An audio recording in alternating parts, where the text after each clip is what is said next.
তো চলো বন্ধুরা, আজ সকাল সকাল কর্তা গিন্নি দুজনে মিলে বেরিয়ে পড়েছি একটা জায়গাতে। তো কোথায় যাচ্ছি, কেন যাচ্ছি, সবটাই তোমরা দেখতে পাবে।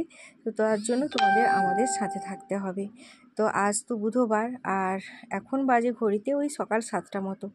তো 7টা থেকে তোমাদেরকে সাথে নিয়ে আজকের ব্লগটা শুরু করছি। তো তোমরা কন্টিনিউ দেখতে থাকো, আশা করছি ব্লগটি আজকে তোমাদের খুব ভালো লাগবে।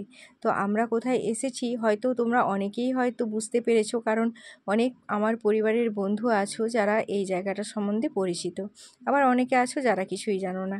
তো আজকে এসেছি জগপুর মা মনসা মন্দিরের পুজো দিতে। তো গতকাল ছিল মঙ্গলবার, গতকাল বড় পুজো ছিল, ওই গতকাল তো আসতে পারিনি। তো আজ ভাবলাম আজ এসে মাকে পুজো দিয়ে যাব।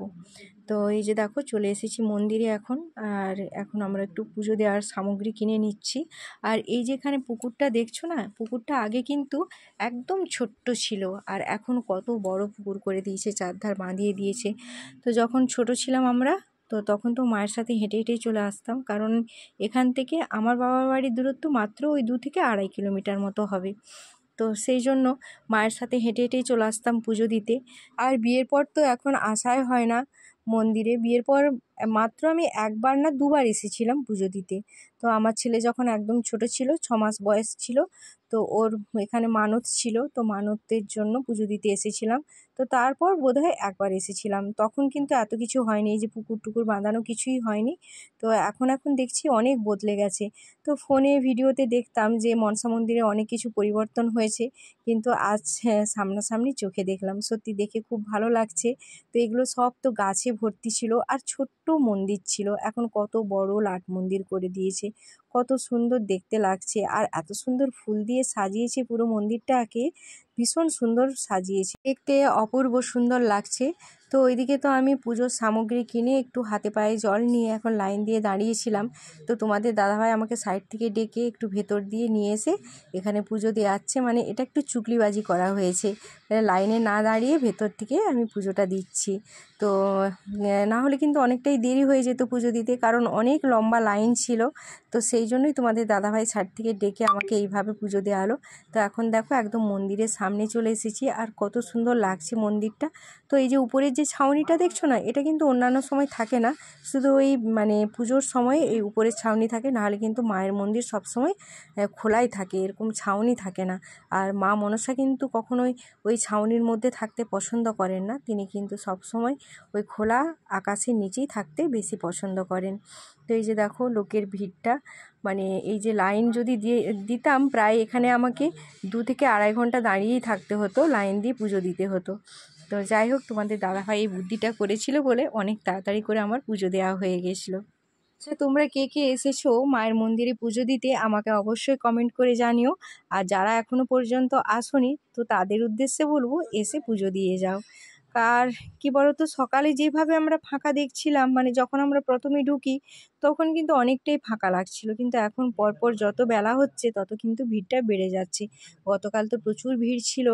আমার ছোট বোনেরা এসেছিল পুজো দিতে, তো ছোট বোন আর ছোট বোনের বর, তো ওরা তো সেই ভোর 4টা থেকে এসে পুজো দিয়ে গেছে। আর এখানে যারা ওই দণ্ডি সেবা খাটে, তারপর ওই পাঠা বলি থাকে, যাদের মানত থাকে, তারা তো আগের দিন এসে ওখানে লাট মন্দির আছে, লাট মন্দিরে থেকে তারপর পুজো দিয়ে বাড়ি যায়। আর এখানে দেখো মায়ের মন্দিরে মায়ের যে মূর্তি, মায়ের মূর্তিটা আমি তোমাদের সাথে শেয়ার করতে পারলাম না, শেয়ার করতে পারলে ভালো লাগতো আমার। কিন্তু কি বলো তো, এমনিতে তো অনেকটা দূর থেকে ক্যামেরাটা করছি, আর তাছাড়া মায়ের মানে মূর্তি একদম ফুলে ঢাকা হয়ে গেছে, তো সেই জন্য কিছুই দেখাতে পারলাম না। তো যতটুকু পেরেছি ততটুকুই তোমাদের সাথে শেয়ার করলাম। তো আশা করছি তোমাদের ভালো লাগবে।